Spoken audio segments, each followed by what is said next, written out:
गौतम बुद्ध की कहानी से जानें कि आप अपने मन को कैसे समझ सकते हैं और समझने का सूत्र क्या है। जी हाँ दोस्तों, गौतम बुद्ध हमें क्या बताना चाहते हैं, हमें अपने मन को समझने का सूत्र वो क्या बता रहे हैं। दोस्तों, मनुष्य का मन बहुत ही चालाक होता है, वह उसे उसके ही जाल में फंसा देता है। हर व्यक्ति के अंदर बहुत सारे अंधविश्वास होते हैं और ऐसा नहीं है कि हर अंधविश्वास गलत होता है। जैसे कि मान लीजिए कि आप नशा करते हैं और नशा करके आप अपने आसपास गंदगी का माहौल बनाए रखते हैं, तो इसका असर आपके जीवन पर जरूर पड़ता है, चाहे आप मानो या ना मानो। एक छोटी सी कहानी से मैं आपको ये समझाने का प्रयास करूंगी कि हमारा मन कैसे हमारे ही अंधविश्वास में बंद कर हमें रख देता है। तो चलिए कहानी शुरू करते हैं। दोस्तों, कहानी शुरू करने से पहले मैं आप सभी से जानना चाहती हूँ कि क्या आप मेरे चैनल पर नए हैं? अगर हाँ, तो आप मेरे चैनल आध्यात्मिक कहानियों को तुरंत से सब्सक्राइब कर लीजिए, क्योंकि ऐसे ही धार्मिक, पौराणिक और जागरूक बातें हम अपने चैनल द्वारा आप तक साझा करते हैं। चलिए कहानी शुरू करते हैं। एक बार बुद्ध एक नदी के किनारे से गुजर रहे थे और सर्दियों का समय था। सभी लोग मार्ग पर मोटे मोटे वस्त्र ओढ़कर चल रहे थे। तभी बुद्ध की नजर एक व्यक्ति पर पड़ती है जो नदी के ठंडे पानी में डुबकी लगा रहा होता है।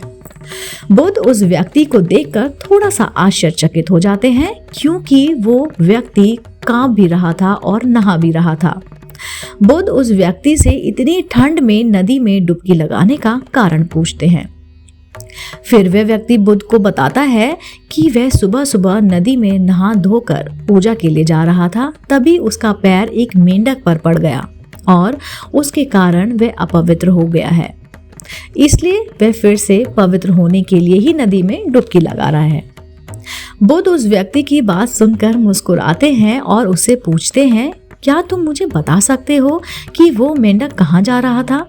वह व्यक्ति कहता है, पानी में। फिर बुद्ध कहते हैं, जब तुम इस पानी में डुबकी लगाने से पवित्र हो सकते हो, तो वो मेंढक तो हमेशा से ही इस पानी में रहता है, तो वह मेंढक तो पहले से ही पवित्र होगा। उसके छूने से तुम अपवित्र कैसे हो गए? उस व्यक्ति को बुद्ध की बात जचती है और वह पानी से बाहर आ जाता है। बुद्ध उस कांपते हुए व्यक्ति को एक वस्त्र उड़ाते हैं और कहते हैं, अंधविश्वास किसी बात का मत करो जब तक कि वह तुम्हारे खुद का अनुभव ना बन जाए। फिर बुद्ध कहते हैं, मनुष्य अपने मन के कारण ही दुख पाता है और जो चीजें अपवित्र हैं उन्हें तो वह अपवित्र नहीं मानता, लेकिन जो चीजें पवित्र हैं उन्हें वो अपवित्र मानता है। जैसे कि लोग नशा करते हैं और एक दूसरे से घृणा का भाव भी रखते हैं, लेकिन उन्हें वो अपवित्र नहीं मानते। वे मानते हैं कि कोई जीव जो उनके जीवन में कोई भी प्रभाव नहीं डालता वह अपवित्र है। मनुष्य हमेशा से ही अंधविश्वासों में जीता है, जिसके कारण वो पूरे जीवन अच्छे से जीवन जी नहीं पाता।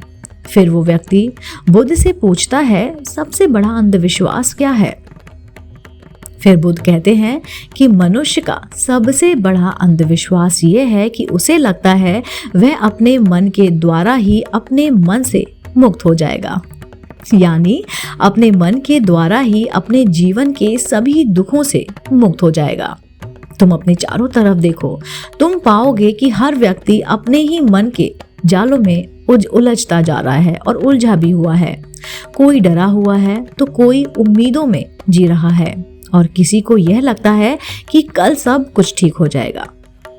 लेकिन वास्तव में और वास्तविकता यह है कि जब तक मनुष्य अपने मन को नहीं समझेगा तब तक कुछ भी ठीक नहीं हो सकता, और यही शाश्वत सत्य है।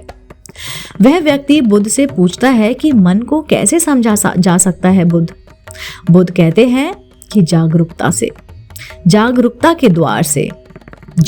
के द्वारा। पूरे दिन में जब भी याद आए, जागरूक होकर देखो कि तुम्हारा मन तुमसे क्या करवा रहा है। तुम्हारा मन बार बार तुम्हें भुलाने का प्रयास करेगा, लेकिन तुम्हें बार बार प्रयास करते रहना चाहिए। तुम्हें दिन में ये बार बार देखना है कि क्या तुम उसी रास्ते पर जा रहे हो जो तुम्हें वहां तक पहुंचाएगा जहां तुम जाना चाहते हो। क्योंकि यही सूत्र है अपने मन को समझकर मन से मुक्त होने का। दोस्तों, उम्मीद करती हूँ आपको ये कहानी ज़रूर पसंद आई होगी। दोस्तों, अपने मन को जागरूक करो।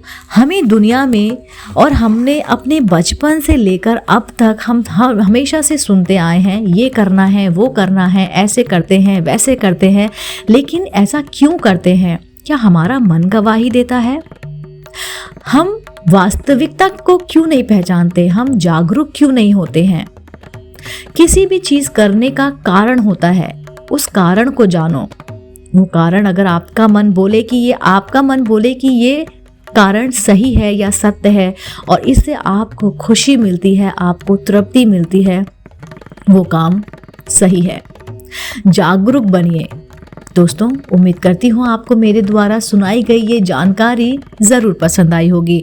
दोस्तों, मैं आपसे प्रार्थना करती हूँ कि मेरी आज की ये वीडियो अपने बच्चों को ज़रूर दिखाइएगा, अपने फैमिली में मिल के मेरा वीडियो ये देखिएगा, क्योंकि इस वीडियो में हमने बात की है जागरूकता की। दोस्तों, मैं फिर से मिलूंगी इसी चैनल पर एक नई रोचक जानकारी और कहानियों के साथ। आप देख रहे थे आपका अपना पसंदीदा YouTube चैनल आध्यात्मिक कहानियाँ।